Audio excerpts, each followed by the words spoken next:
quality of work.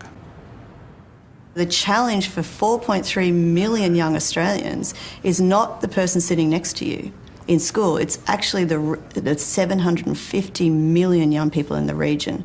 And that is actually the most challenging piece of the global story, I think, is that how will we ensure that we've got a generation of young people who can really compete in that environment, because we have literally no chance of staying this isolated island.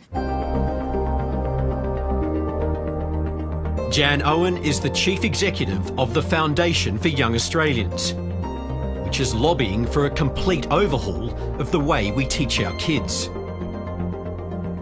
If we want to maintain our standard of living and sustain the way that we live here, Australia is right now not prepared, and we're not preparing young people for that global environment either.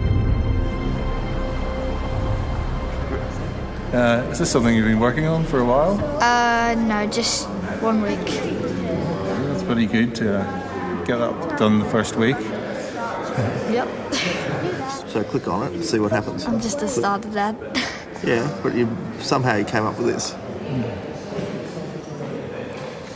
On Saturday afternoons in the Sydney suburb of Balmain, kids come together not to play sport, but to learn to code computers, to help them win the jobs of the future. Let's just get bananas.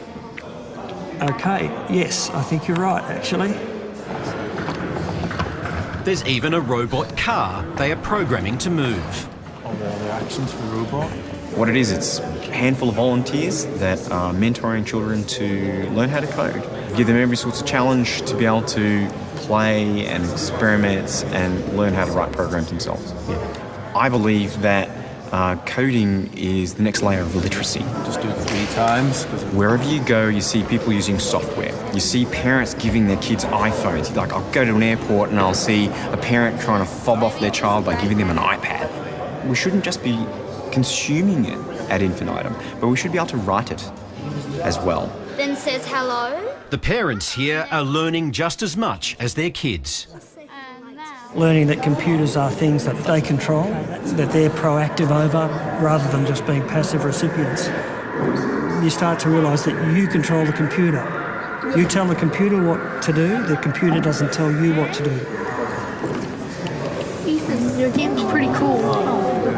And Yeah. do you wish you were being told how to do this at school? Yeah, definitely. I'll have to reset it though, so the... Groups like Coder Dojo are also a reaction to parental concern that more skills like this are not being taught in Australian schools. No, they don't really teach this sort of thing. He's teaching them. At school? Yeah. I can see where this is going and what this is doing, and I can see the need for it. I definitely think this should be taught in schools. This is what will be the future, writing these programs and applying them to their workplaces. We're able to write games, was it? Yeah, JavaScript. What we don't have in Australia is the proficiency or the numbers of young people who can make it, break it and build it. Coding is a great skill. Very soon computers are going to be able to code to each other. So again, it's not actually the coding, it's what's the skill set that you're teaching underneath coding. And the skill set that you're teaching underneath coding is, algorithms, it's problem solving, it's critical thinking.